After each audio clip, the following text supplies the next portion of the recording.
Indonesia Raya, berkarya untuk nusa bangsa. Yayasan Karya Bakti United Tractors tumbuh berkelanjutan, berlandaskan ketakwaan pada Ilahi serta budaya peduli insan. Bersatu dalam keragaman, kerjasama dalam keberagaman, membangun daya keahlian, berkarya penuh amanah. Yayasan Karya Bakti United Tractors, satu rasa laksanakan karsa, inovasi dalam karyanya menjadi kebanggaan negara. Yayasan Karya Bakti United Tractors menjadi kebanggaan Indonesia.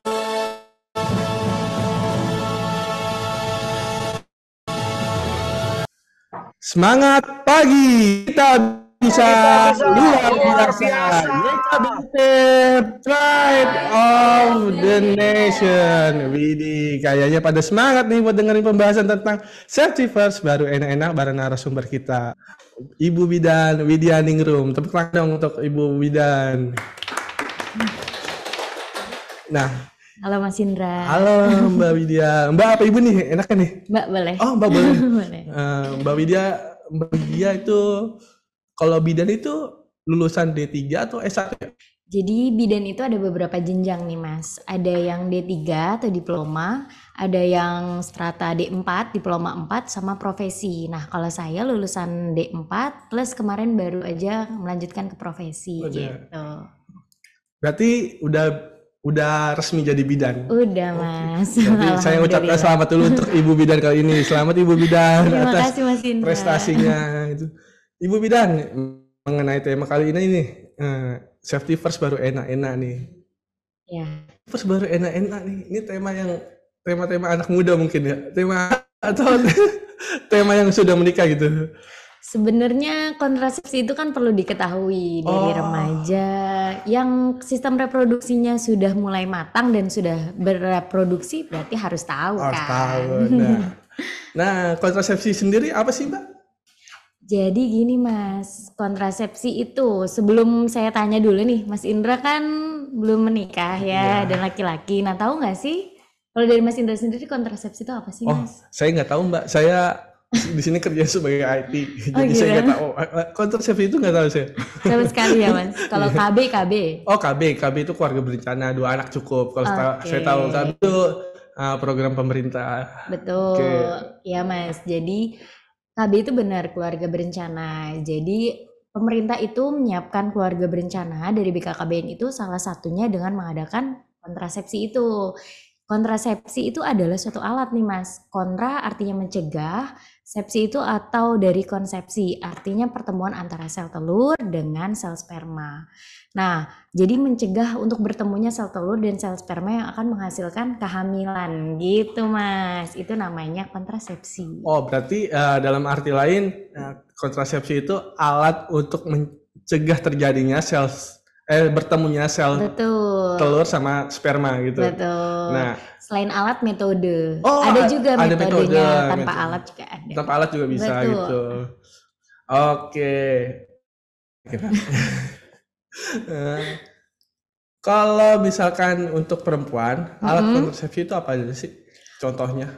Kalau untuk perempuan nih Mas, itu ada beberapa Mas. Kita sebut aja dari alatnya dulu nih ya. Ada metode sederhana yang pakai alat, sama ada KB alami, lalu ada KB non hormonal sama hormonal. Nah, saya jelasin Mas. Iya, metode tolong jelaskan. Soalnya saya nggak tahu nih. Saya orang IT nih, biasa di depan laptop atau saya harus mengetahui tentang sex education mungkin ya. Boleh. Sebelum saya ngasih tahu tentang alat konsepsi ini, memang sangat perlu sih diketahui sama pasangan. Jadi kontrasepsi itu bukan hanya diketahui oleh perempuan, tapi laki-laki juga harus mengetahui konsepsi alat-alat kontrasepsi ini gitu. Nah, kenapa? Karena memang tujuan dari diadakannya alat kontrasepsi ini bukan saja untuk mencegah kehamilan, tapi bisa juga untuk menunda kehamilan, mencegah kehamilan dan mengakhiri kehamilan gitu. Nah, sebagai orang tua nih, bapak-bapak dan ibu-ibu di rumah yang sudah menjadi orang tua yang sudah punya anak remaja, ini masuknya ke menunda kehamilan gitu. Bagi anak-anak remaja sekarang gitu yang kita ketahui kan pergaulannya memang sudah luar biasa ya Mas ya. Nah, itu juga penting banget nih mengetahui alat kontrasepsi di mana tidak di mana agar aman, safety first gitu. Safety first. Betul. Nah, yang kedua itu menunda kehamilan juga untuk anak-anak muda yang pernikahan dini. Jadi banyak kan sekarang angka menikah dini, sebelumnya saya melakukan penelitian untuk angka pernikahan dini memang tinggi kan di Indonesia. Maka dari itu perlu juga kontrasepsi ini. Untuk apa? Jadi sebelum usia 20 tahun memang perempuan tidak disarankan untuk hamil.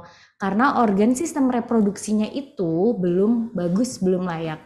Bisa terjadi keguguran, bahkan bisa terjadi perdarahan dan menyebabkan meningkatnya angka kematian ibu dan anak seperti itu.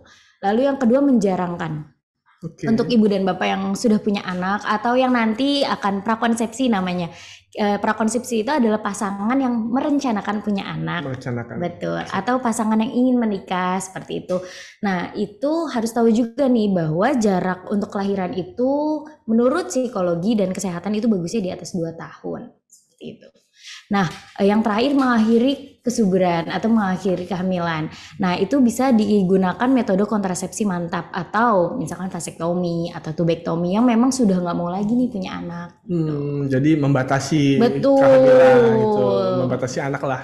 Bener banget Kalau Mas. kata pemerintah 2 anak cukup. Betul, sekarang 2 anak lebih sehat. 2 anak lebih betul, sehat. itu slogan BKKBN terbaru. Oh, slogan Betul, BKKBN 2 anak terbaru tuh, lebih sehat. 2 anak lebih sehat. Betul. 2 anak lebih sehat. Berarti kalau yang punya 2 anak lebih nggak sehat? Nggak juga, Mas. Banyak faktor yang mendasari kenapa BKKBN bilang seperti itu sih Mas. Gitu. Nah terus kembali lagi ke tadi sih Mas, metode sederhana dengan alat. Pertama dengan metode kondom. Nah pakai kondom ini selain untuk jadi kontrasepsi, tapi juga untuk jadi safety first-nya juga. Jadi namanya itu barrier. Jadi dia kontrasepsi barrier atau perlindungan ganda. Nah, selain untuk melindungi dari kehamilan, melindungi juga nih dari penyakit IMS atau infeksi menular seksual. Mas pernah dengar kayak sifilis, gonore? Oke, saya pernah dengar tuh sifilis, terus raja singa. Iya, raja singa itu betul. apa raja singa kalau bahasa ilmiahnya? Gonore, raja singa, yang seperti itulah. Pokoknya itu infeksi menular seksual.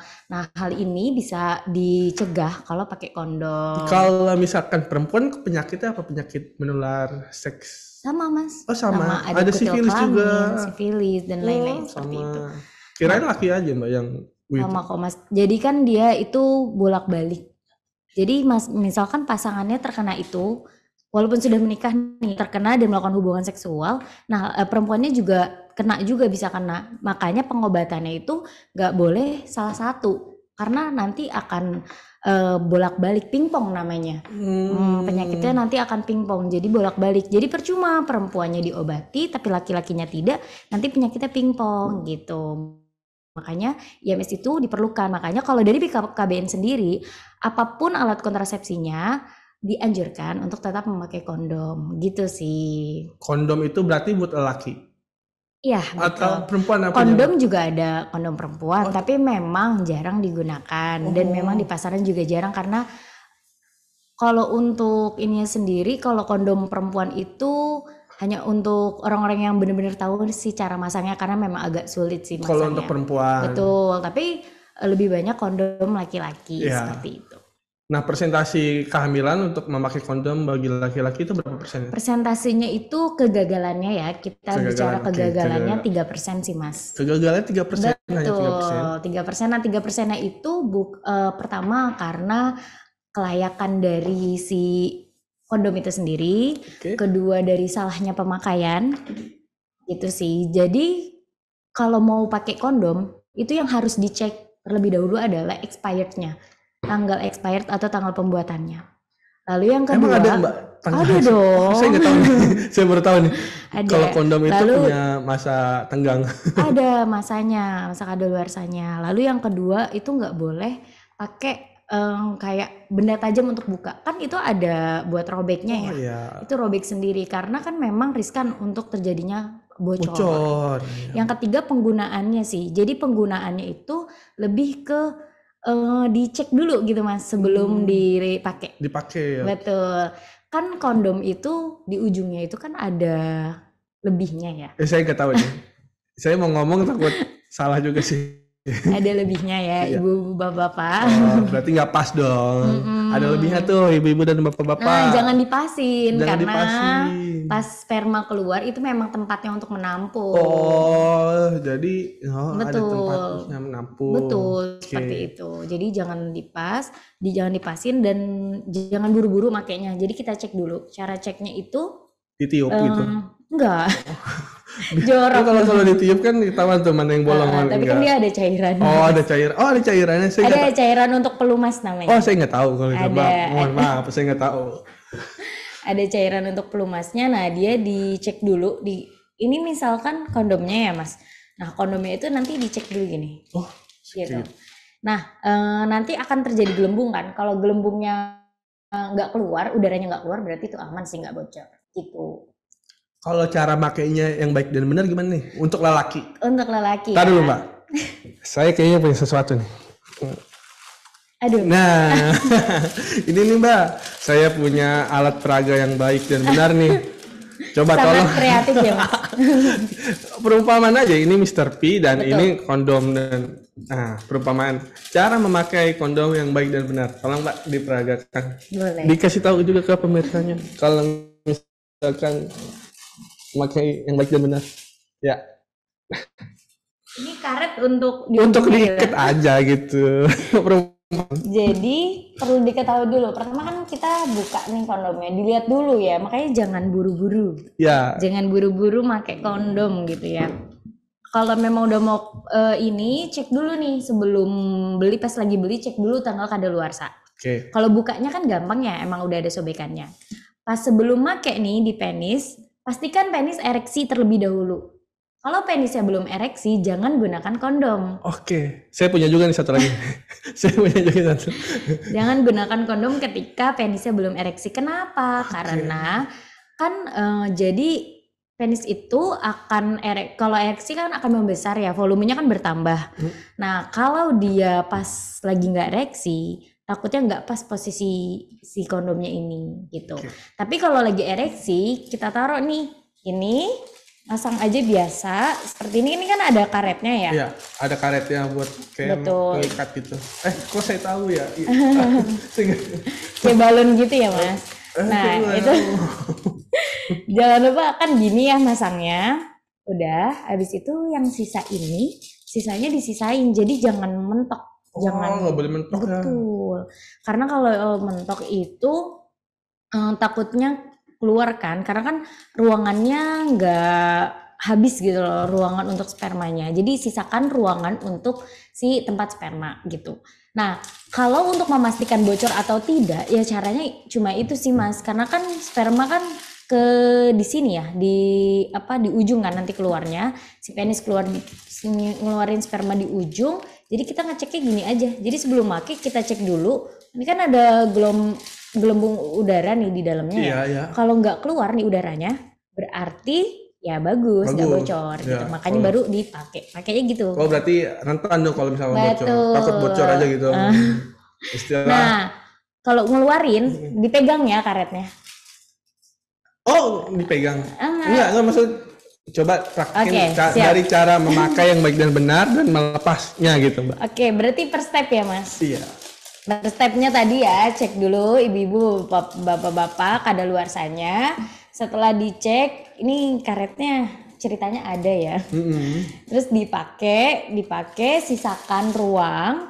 Lalu sebelum dipakai jangan lupa dicek dulu udaranya. Kalau nggak ada yang bocor, berarti itu kondomnya bagus. Baru dipakai, lalu sisakan ruang sedikit untuk spermanya. Habis itu kalau sudah selesai, jangan sampai pas penisnya udah nggak ereksi nih, masih ereksi baru dikeluarkan sambil dipegang nih karetnya gitu. Jadi di ujungnya itu dipegang gini. Oh, dipegang. Betul, biar nggak ketinggalan Oh. atau yang Nah, lain gitu. terus Mbak bukanya. Ya buka aja Mas. Gini Oh, kayak gitu. Oh. gitu. Mbak, kalau saya lihat nih ya, kondom, merek kondom di Indomaret atau Alfamart itu kan biasanya di paling depan tuh, di depan etalase minimarket gitu kan. Nah, kenapa dia di paling depan itu, Mbak? Kan safety first. Oh, safety first. Harus gitu ya? Kalau menurut saya sih kan itu di luar konteks ya Mas. Tapi kalau menurut logika saya memang kan sebenarnya kontrasepsi itu kan hal yang pribadi, itu pertama. Yang kedua, kondom itu kan memang kebutuhan ya. Misalkan ingin melakukan hubungan seksual, nggak mungkin kan dia nyari-nyari dulu ke dalam Indomaret, Alfamart gitu. Jadi langsung tinggal ambil, Langsung check out gitu. pergi gitu kan.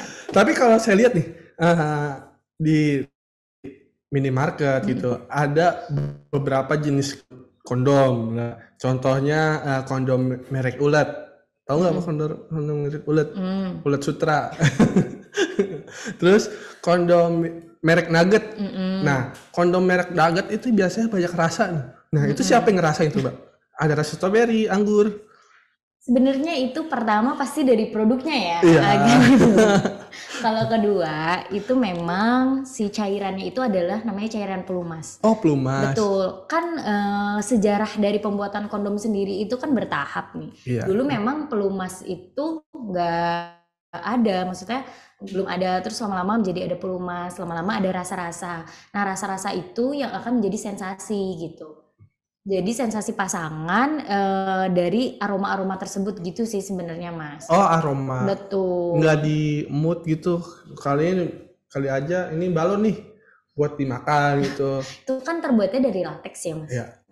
Dan jangan lupa juga kalau efek samping dari kondom itu salah satunya ada beberapa orang yang alergi dengan latex Oke. gitu. Jadi penanganannya jika terjadi iritasi maka memang harus menggunakan metode kontrasepsi lain. Oke, Mbak. Wih, Mbaknya ahli banget tentang dunia perkondoman.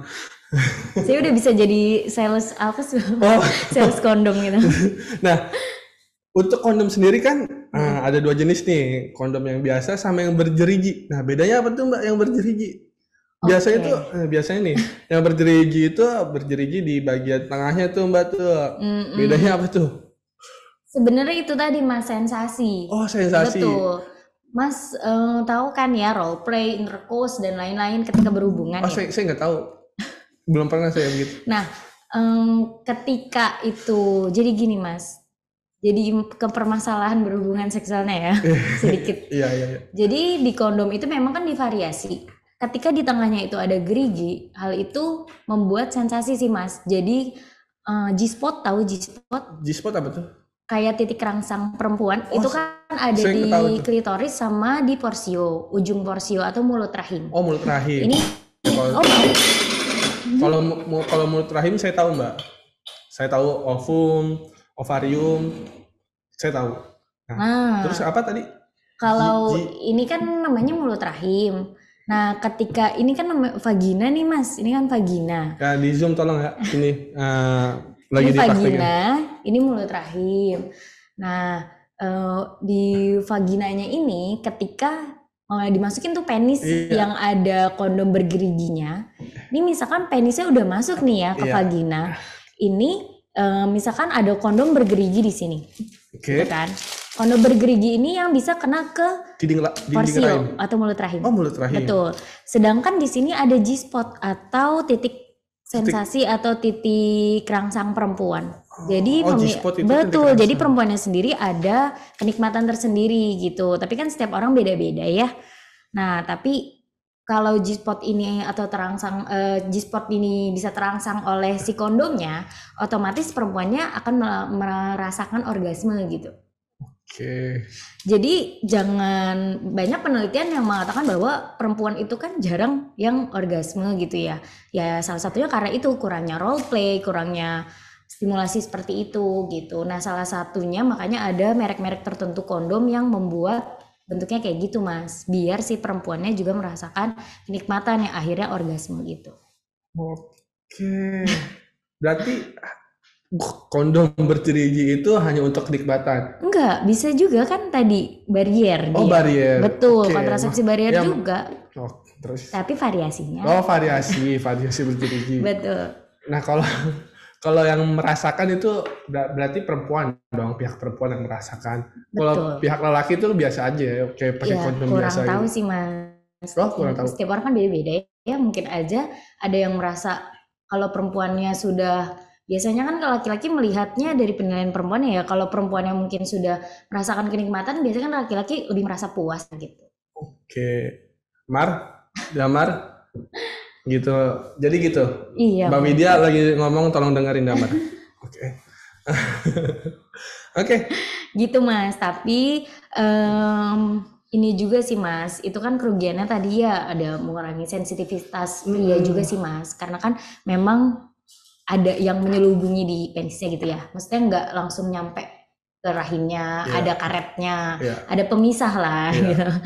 Nah, tapi salah satu keuntungannya juga dia bisa mencegah penyakit IMS tadi, Iya. terus dia mencegah ejakulasi dini. Oh, ejakulasi dini. Betul, itu juga mencegah sih Mas. Oh iya, satu lagi. Kalau untuk kan biasanya tuh di etalase minimarket tuh ada dua tuh, antara kondom merek ulet, merek nugget, sama ada lagi nih merek satu lagi kalau nggak salah Durex nih. Merek Durex. Terus ada lagi nih, Merek Mas. tisu magic. Tisu magic itu gunanya buat apa, Mbak?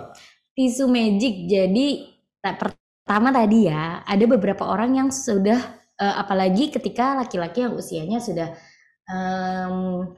lebih tua seperti itu, dan juga misalkan kecapean juga. Kenal gak sih kayak chargingnya 5 menit gitu? Oh, Face charging. oh, face charging. Oke. Face charging itu bisa juga disebut di kesehatan itu ada namanya ejakulasi dini. Jadi belum saatnya udah keluar. Jadi kan biasanya yang ini kan pihak perempuannya gitu ya, kok cepet banget gitu kan. Nah itu Yang juga ngeluh pihak perempuan gitu. katanya begitu. Oh, katanya begitu. Menurut penelitian seperti itu. Nah itu juga bisa diatasi dengan si kondom ini Mas, agar tidak terjadi seperti itu gitu Mas. Oke, berarti tisu magic itu buat Kalau tisu magic itu untuk biar ereksinya lama. biar ereksinya Betul. lama. Oke. Coba, nggak apa-apa dicobain aja Mas, buka tisu magic terus taruh ke mulut, nanti mulutnya tuh akan rasanya kebas gitu kan, Ya. tegang gitu kan. Ya. Sama nanti Tapi kalau- setahu saya gini ya. Setahu saya tisu magic itu mengandung amnatesti, bener gak? Nah itu tuh krim yang buat penghilang rasa. Iya. Penghilang rasa. Nah, iya saya juga, saya suka naik gunung juga. Saya biasa bawa itu soalnya. Kalau misalkan saya lagi memar kaki saya pakai itu buat untuk sementara waktu biar bisa berjalan gitu. Nah, mungkin ya disalahgunakan mungkin sama anak muda sekali, ditaruh di Mr. P-nya mungkin ya, cuma nggak tahu nih.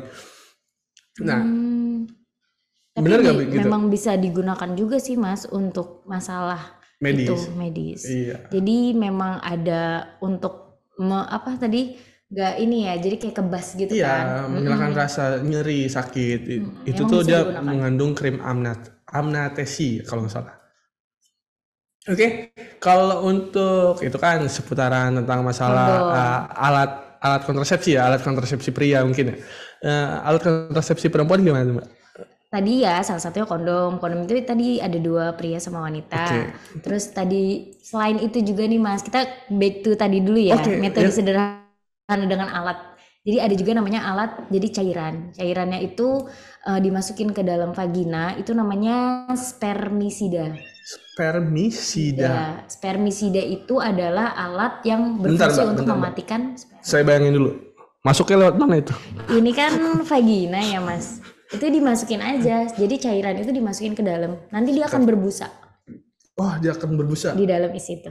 Oke, dia itu akan menghambat sperma Sperma, masuk ke betul. ovarium gitu.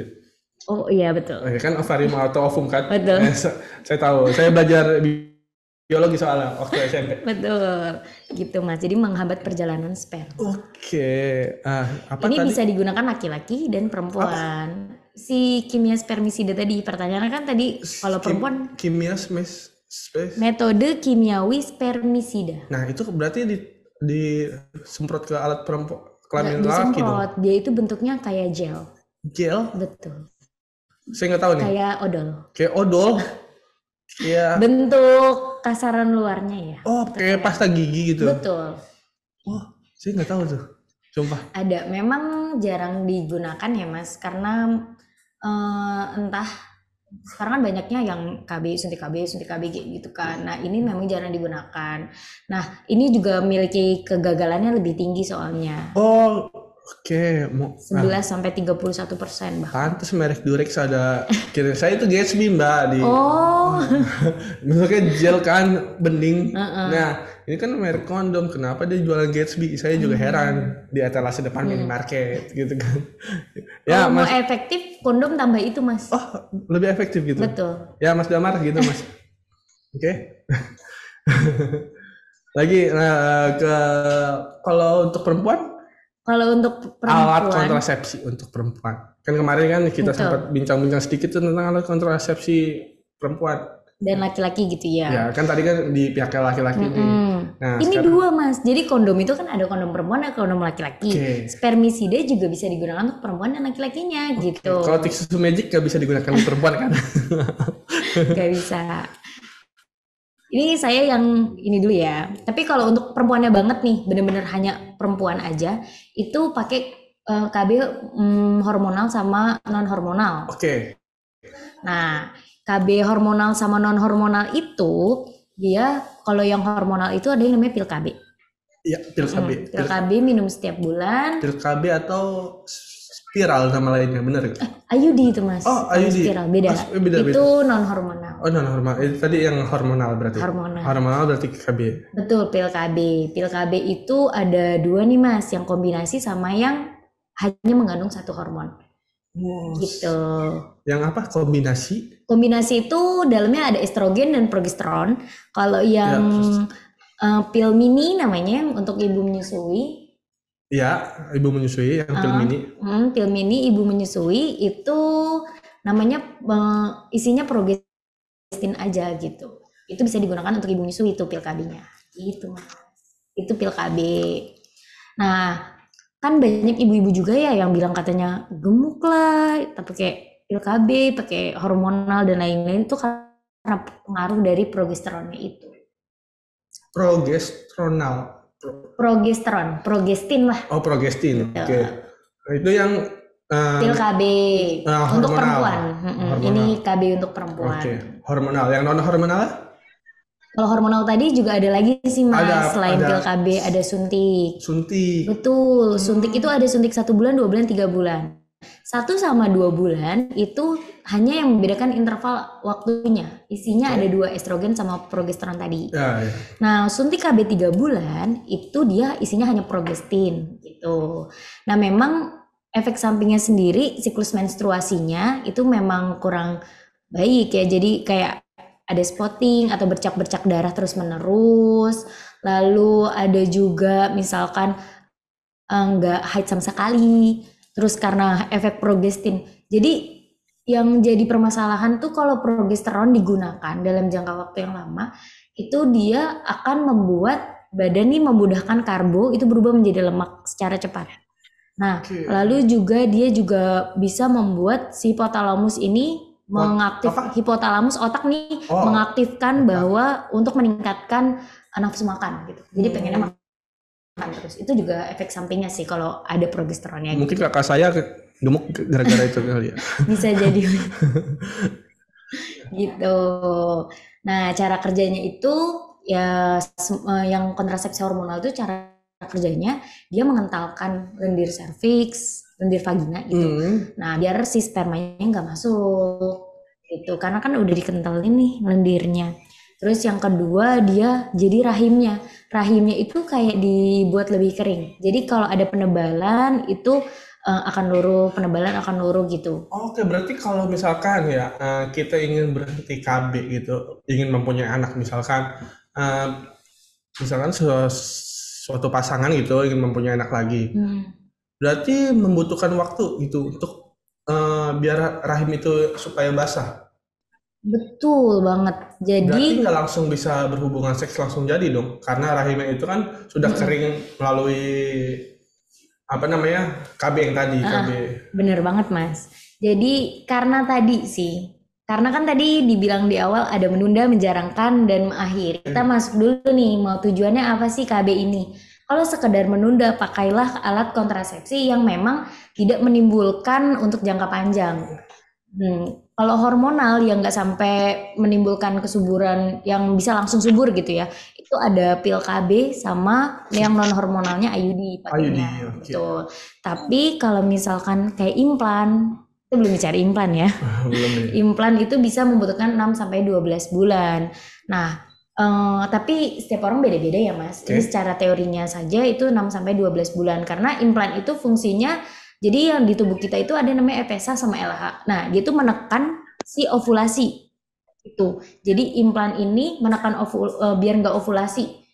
Nah, makanya dia agak lama tuh proses penyuburannya gitu. Oh, implan, proses implan. Tapi kan enaknya pakai implan itu bisa sampai 5 tahun keuntungannya. Oh, keuntungannya bisa sampai 5 tahun. Nah, kalau implan di mana, Mbak?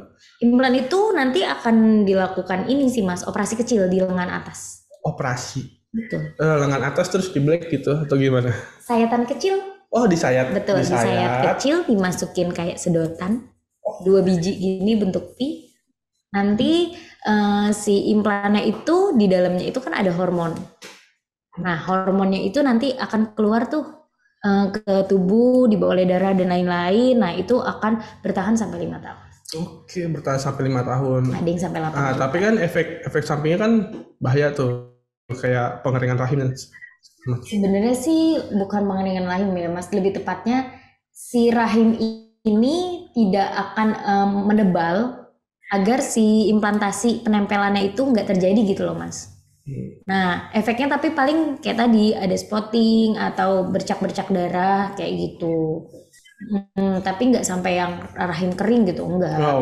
Nah tadi yang kenapa harus nunggu sampai subur dulu gitu, atau kenapa sih lama gitu ya suburnya, itu karena tadi hormonnya sih, karena hormonnya ditekan gitu, bukan karena oh bahaya nih rahimnya jadi kering gitu, enggak sih Mas. Oke. Terus kalau yang tadi kan udah implan, kemudian ada suntik, hormonal gitu, suntik atau pil KB. Betul. Terus yang non hormonal itu? Non hormonal tadi di Indonesia baru ada kondom sama IUD. Oh, kondom sama IUD. Betul. Kondom itu masuknya non hormonal. Oke. Sama terus, IUD. IUD sama IUD. IUD itu gimana bentuknya, Mbak? Nih, saya punya. Oh, Mbak bawa gitu? Nih, saya bawa. Ini IUD. Kalau ini dari Koperti ya. Jadi IUD itu ada beberapa merek sih, Mas. Kalau Koperti itu memang bentuknya agak besar. IUD. Ketinggalan. Nih, ini KB IUD. KB IUD. IUD RT yang ini. Coba Mas, bayangin ini masuk ke rahimnya perempuan. Ayo yang laki-laki. Ayo diharapkan ber-KB juga ya. Nih, gitu jadi ini Koperti ini. Di zoom dong. Minta di zoom tuh, ada panitia di zoom dong, mau lihat IUD itu apa. Saya jelasin dulu mungkin ya pengertiannya dan lain-lain. Nah, IUD ini adalah alat berbentuk T kayak gini. Tolong yang coba dideketin ke kamera. Ini ya. Oke. Nah. Di pakai tangan.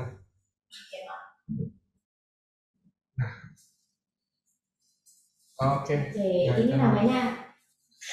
Ini namanya IUD ya.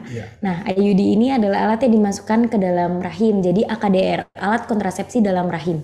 Di mana kita masukinnya dari vagina menuju ke porsio. Jadi porsio atau mulut rahim nanti akan dibuka tuh sama alat dibuka pakai alat untuk membesarkan si porsio ini. Lalu dimasukin. Nah, nanti ketinggalan tuh di rahimnya itu. Kan rahim itu kan bentuknya T ya. Di sini ada namanya tuba falopi. Tuba falopi. Ini tuh si T ini kan nanti Dia pemasangannya gini Iya, Mas, iya. Jadi dia kayak payung. Iya, kayak payung. Betul.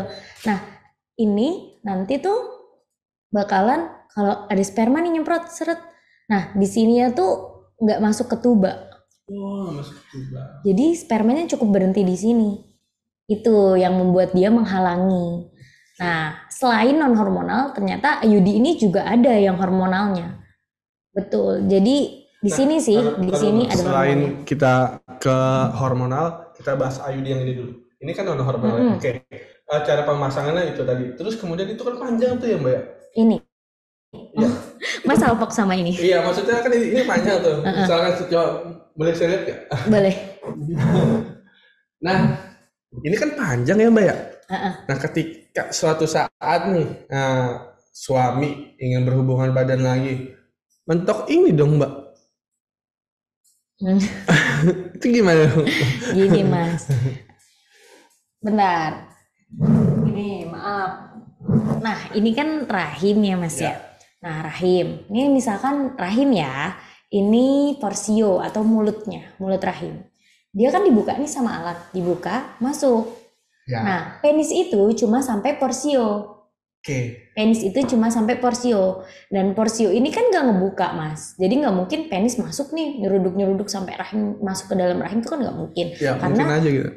Karena porsio itu nutup Mas. Oh. Porsio akan membuka kalau ada pembukaan persalinan. Oh, persalinan. Betul. Kalau nggak ada pembukaan persalinan dia nggak Kalau buka. kayak damar gitu yang Mr. P-nya panjang itu bisa nggak ada kemungkinan buat masuk ke porsio gitu? Enggak sih Mas, karena dia benar-benar nutup. Oh, dia benar-benar nutup. Karena kan saya kalau ada persalinan kan saya cek PT atau vaginal toucher. Nah itu tuh bidan tuh meriksanya tuh ke porsio. Jadi saya tahu gimana si porsio ini benar-benar nutup. Apalagi kalau nggak lagi pembukaan. Orang pembukaan ibu bersalin aja dia bukanya sedikit-sedikit. Gitu. Jadi benar-benar nutup banget si porsio itu. Gitu. Yang kena itu paling ini benangnya. Benangnya. Karena kita sulit, bidan tuh sulit mengeluarkan IUD-nya kalau benangnya kependekan. Okay. Iya. Paling yang kena itu si benangnya. Oh, Mr. P kena benang. Betul. Makanya kalau habis pemasangan itu kan biasanya pemasangan itu kan pas haid. Ya. Nah, kalau enaknya sih hari ketiga pas haid. Ya. Biar membuktikan kalau benar-benar nggak hamil, sama enaknya tuh si benangnya ini kena haid, kena menstruasi, jadinya agak apa ya, mengendur gitu loh, nggak terlalu gitu. Iya betul, agak basah, jadinya nggak terlalu tajam. Tuh, sama minimal sih 7 hari jangan melakukan dulu sih, biar ada lendir serviksnya yang membuat si benangnya ini lemes. Oke, Mbak. Kalau untuk pemasangannya sendiri, nanti itu bakalan masuk nih Mas di sini lah ya. Susah nih masuk. Coba masukin. Nih, ini misalkan di dalam lah ya. Nah, ini itu kita kaitin dulu di sini. Jadi buat ibu-ibu yang mau masang IUD, karena efektivitas IUD itu sangat besar. Kalau yang lain kan 99%, 98% keberhasilan. Kalau IUD bahkan 99,2%. Jadi hanya 0,6 sampai 0,8 kegagalannya per tahun. Oke, persentase hanya betul. Jadi ini paling besar sih ibu-ibu, dan belum apa ya, ini juga kan non hormonal ya. Jadi pengaruhnya ke tubuh itu minimal. Paling pas lagi menstruasi dan lain-lain aja gitu. Nah, ini cara pemasangannya biar ibu-ibu nggak takut gitu ya, mau masang IUD tapi takut. Jadi bidan tuh nggak mungkin masang langsung T-nya dimasukin gitu, enggak. Tapi ini kan vagina. Nanti itu ada alat namanya cocor bebek, itu dari besi. Cocor bebek itu membuka si vaginanya untuk melihat porsio. Porsio itu bentuknya kayak donat. Bayangin ya, donat bulat gini ya, tapi lubangnya nggak ada gitu ya. Terus si sedotan ini aja, cuma sesedotan ini dimasukin, ini kan, nah udah ketinggalan deh dia di dalam. Ini nanti bentuknya tinggalan di dalam, kan kelihatan hanya benangnya. Digunting. Betul, nanti digunting. Guntingnya juga pakai gunting khusus ya, jadi biar bisa gunting benangnya aja. Sudah, jadi prosesnya 5 menit untuk 5 tahun. Kalau efek samping KB bagi perempuan itu apa aja, Mbak? Efek samping IUD ini? IUD terus tadi kan kita udah ngomong efek samping dari KB pil KB sama suntik KB gitu. Kalau misalnya efek samping dari IUD, Oke, efek samping dari IUD itu yang pertama dia memang ketika menstruasi sih. Biasanya memang agak lebih sakit. Makanya ada beberapa alat yang membuat alatnya memang lebih kecil. Seperti merek Novati, itu lebih kecil untuk IUD-nya gitu. Nah itu akan membuat ketika menstruasi agak sedikit meminimalisir rasa sakit. Nah terus yang kedua, itu menstruasinya memang agak lebih lama Sakit. gitu. Sakit. Lebih sakit dan lebih lama pendarahannya gitu. tuh Mbak Almira bisa sakit Mbak.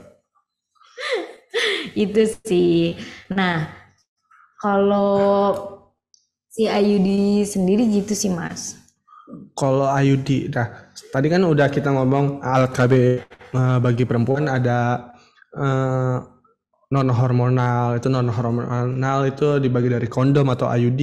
Hormonal itu ada pil KB, Pil. suntik KB, terus sama implan. Nah selain itu, selain 3 itu ada lagi nggak Mbak? Ada dong. Apa tuh? Nih, ini KB yang bisa dilakukan dengan komitmen pasangan. Oh, komitmen pasangan. Namanya KB alamiah. Oh, KB alamiah. KB alamiah ini hanya dilakukan oleh pasangan-pasangan terlatih yang punya komitmen tinggi Nah. dan memutuskan tidak punya anak, tetapi efek sampingnya sedikit. Untuk Gitu. melatih jadi apa namanya?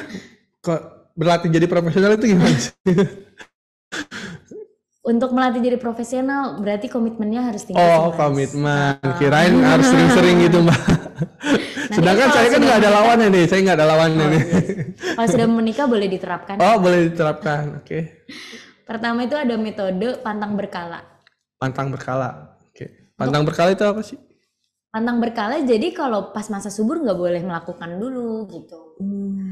Nah kalau buat cowok-cowok dan cewek-cewek yang baru menikah nih kan, pasangan baru nikah biasanya kan pengen terus ya katanya gitu. Pengen terus tuh melakukan hubungan seksual. Nah kalau ini harus ada pantang berkalanya gitu.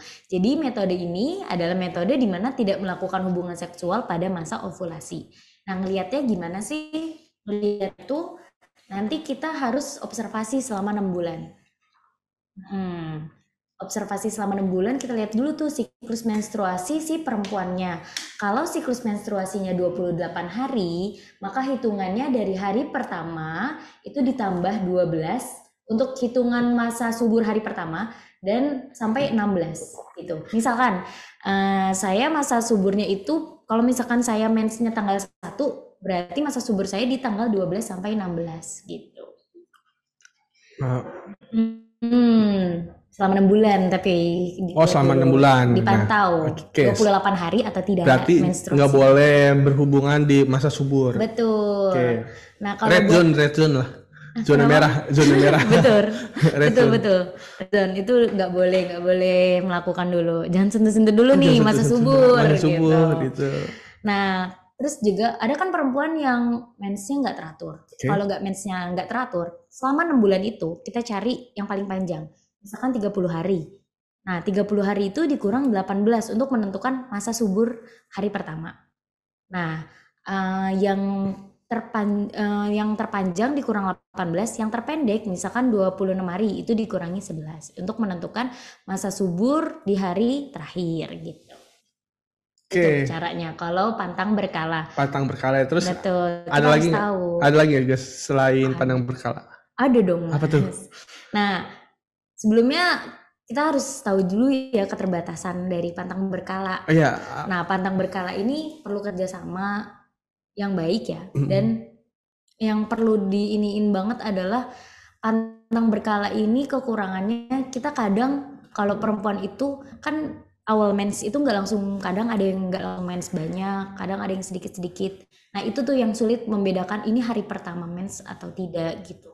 Takutnya masa suburnya lebih 1 hari atau hitungannya kurang baik gitu. Jadi itu bisa menyebabkan kehamilan gitu. Tapi kalau selama 6 bulan terus sudah sering juga memakai pantang berkala ini, aman-aman aja sih gitu.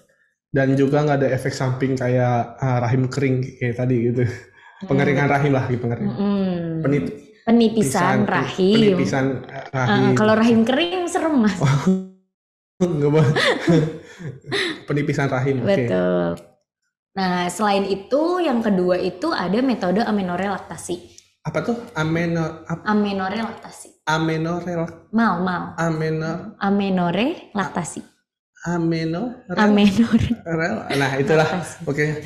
Nah, makanya juga nih bapak-bapak di rumah, calon bapak-bapak, Mas Indra juga khususnya. Oh, ya, calon bapak-bapak, insya Allah. Nah, karena ada metode amenorelaktasi ini, makanya kita juga harus pro ya yang namanya untuk mensukseskan ASI eksklusif. Karena ternyata ASI eksklusif itu juga bisa dipakai untuk KB. Salah satunya ini metode amenorelaktasi. Jadi metode amenorelaktasi itu adalah metode di mana masa subur itu tidak akan terjadi kalau menyusui itu kan ada hormon yang namanya hormon prolaktin. Oh, Prolaktin, hormon menyusui. Oke, ya. Prolaktin itu akan menekan estrogen, makanya estrogen itu Ya, untuk estrogen. kesuburan. Iya, tadi. Makanya harus ditekan tuh sama si prolaktin. Jadi selama ibu menyusui 8 kali dalam sehari 8 minimal, kali minimal. atau yang lebih baik 2 jam sekali menyusui di payudara ya, di DBF atau payudara langsung gitu ya. Oh, nggak dipompa gitu. Enggak, Oke. dia DBF tapi minimal 8 kali kalau mau pakai metode kontrasepsi ini gitu ya. Oke. Nah, selama itu dan selama belum menstruasi itu masih bisa dipakai metode MAL ini. MAL. Metode amenorelaktasi. Gitu. MAL. Betul. Laktasi. Nah, itu efektivitasnya 98% selama ya tadi minimal menyusui 8 kali, belum terjadi haid, sama usia bayi 6 bulan sampai 6 bulan. Sampai 6 bulan. Betul. Kalau misalkan usia bayinya baru 5 bulan, berarti rentan terhadap kehamilan. Kalau belum haid, berarti masih terjadi amenorelaktasi. Oh, berarti MAL itu dilakukan sampai terjadinya haid. Betul, karena gini Mas, kalau terjadi haid berarti kan udah ada sel telur yang keluar, tidak dibuahi, akhirnya meluruh kan. Logikanya gitu kan. Nah, berarti kalau sel telurnya udah keluar, oh berarti masa subur ini udah ada dong selama periode itu. Makanya itu salah satu indikasi bahwa oh berarti KB ini sudah tidak bisa digunakan. Oke. Gitu, ngerti nggak Mas? Hah? Ngerti, kebayang nggak? Tar dulu saya bayangin dulu. Soalnya memang kalau itu agak ini sih Mas, prolaktin yang iniin biar nggak subur gitu kan. Makanya ibu-ibu khawatirnya kalau kalau udah mens masih menggunakan itu khawatirnya kebobolan sih, karena memang banyak yang kebobolan karena itu. Selain itu ada lagi nggak Bang? Ada. Apa tuh? Banyak nih Mas. Ada metode suhu basal juga. Suhu basal? Betul. Jadi kalau mau pakai metode ini memang diperlukan konsistensi sih. Jadi setiap pagi bangun tidur harus cek suhu, tapi suhunya bukan di ketiak, tapi di mulut atau anus, di oral, anus atau di vagina. Nah, untuk perempuan. Nanti kalau dia ada kenaikan suhu 0,2 sampai 0,5, itu berarti pas masa subur. Dari pas masa subur kenaikan suhu itu 3 hari setelah itu namanya masa subur. Jadi tidak boleh melakukan hubungan seksual terlebih dahulu. Oke. Tapi ini kan namanya suhu tubuh gitu ya. Kan pasti banyak faktor yang mempengaruhi. Makanya nggak efektif sih Mas. Ini agak kurang efektif gitu. Ada lagi nggak yang lebih efektif gitu? Lebih efektif. Kita kenali juga nih namanya metode lendir cervix. Lendir cervix. Jadi kalau Mas tahu perempuan itu kan ada fasenya ya. Iya. Ketika mens, setelah mens itu kita ngerasa kayak vagina kok agak kering. Iya. Nanti pas mendekati masa subur akan keluar kayak lendir-lendir yang bikin vagina licin. Oke. Nah, yang paling licin itu berarti pas hari masa subur. Paling licin itu di masa subur. Lendir serviksnya paling licin, bentuknya tuh kayak putih telur, dia tuh memanjang gitu loh. Kayak lentur si lendir serviksnya itu, dan itu licin banget. Itu berarti hari pas masa subur. Saya nggak tahu tuh Mbak. Mbak Almira tahu? Gitu. Iya, soalnya saya kan lelaki Mbak, saya nggak tahu bener. Iya benar. Kalau saya tahu, kalau tahu bingung kan? Itu apa gitu, keluar dari apa namanya kelamin saya gitu kan. Gitu Mas. Nah, yang tadi kan kurang efektif nih. Makanya ada yang membuat namanya simtutermal. Metode simtutermal. Simtutermal itu apa? Metode simtutermal itu penggabungan Jadi kita gabungin nih metode kalender sama metode suhu Suhu badan, basal oke. sama metode lendir serviks. Gitu. Jadi tadi nih, oh masa subur saya tanggal 12 sampai 16. Tapi kok berarti kan itu, tapi kok vagina saya masih kering. Nah, khawatirnya itu memang bukan masa subur. Sama diukur juga nih suhunya gitu. Jadi menggabungkan tiga metode tadi itu namanya symptothermal. Gitu. Ada lagi nggak Mbak selain itu 3? Coitus interruptus Mas namanya. Apa? Coitus interruptus yang terakhir. Coitus Coitus interruptus. untuk perempuan. Senggama terputus untuk laki-laki. Oh, untuk lelaki. Nah, untuk lelaki nih, Damar Ini dari tadi harus semua laki-laki mendengarkan. juga Mas. Damar harus mendengarkan ya. Oke, senggama terputus itu apa tuh, Mbak? Senggama terputus itu adalah mengeluarkan penis sebelum ejakulasi. Tuh, Mar, dengerin. Kan ejakulasi itu kan gini ya Mas. Ejakulasi itu kan kayak katanya ya. Kata siapa? Katanya yang saya baca itu kan Oke, katanya. memang kenikmatannya yang paling itu kan mengeluarkan gitu ya. Pas ejakulasi maksudnya puncaknya gitu kan. Oke. Puncak dari seksualnya itu kan ketika pengeluaran. Oke. Ketika ejakulasi. Nah, makanya ini ditantang banget tuh untuk laki-lakinya sebelum ejakulasi harus dikeluarkan gitu. Jadi nggak di dalam tapi di luar gitu. Dan memang banyak juga sih kegagalannya. Kenapa? Karena di saat itu kan hanya beberapa detik ya. Jadi di saat ngeluarinnya telat beberapa detik aja, itu masih ketinggalan di vagina, di dinding vagina atau masih nyampur sama vagina, deket lah gitu sama vagina, itu bisa aja terjadi kehamilan. Karena lendir vagina itu kan membawa, jadi ini kan vagina di luar. Walaupun vaginanya di luar dan penisnya itu ngeluarinnya di luar tapi masih di depan vagina, itu masih bisa dibawa tuh sama lendir serviks ke dalam rahim gitu. Jadi masih bisa terjadi kehamilan. Makanya harus dengan komitmen yang kuat sih, kayak udah mau keluar beberapa sebelum waktunya harus Oh, benar-benar berarti harus maaf. jangan dengar, ada Mbak. yang tersisa. Berarti ditahan tuh, jangan merasa keenakan mungkin ya. Betul. Keenakan bablas. Betul, jangan bablas. Bener banget tuh Mas. Nah, tapi nih Mbak, banyak ada juga kemungkinan tetap melakukan hubungan suami istri, berhubungan badan,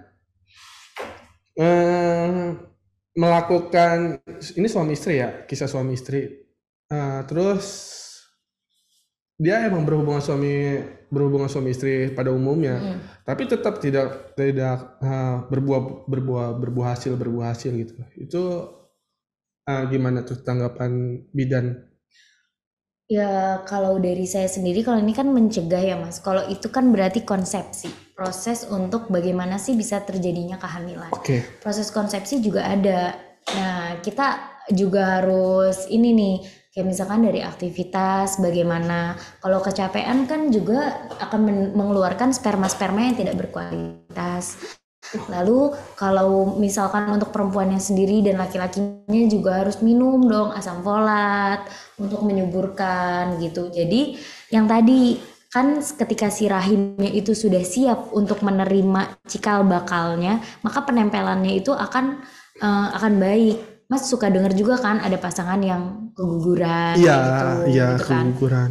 Nah itu kemungkinan besarnya karena si kondisi rahim, jadi penempelannya tidak maksimal sehingga hasil pertemuan dari sperma dan ovum itu kan ada namanya zigot tuh Mas, pernah belajar kan? Zigot. Nah zigot. Oh iya, Nah, zigot itu di sperma ya?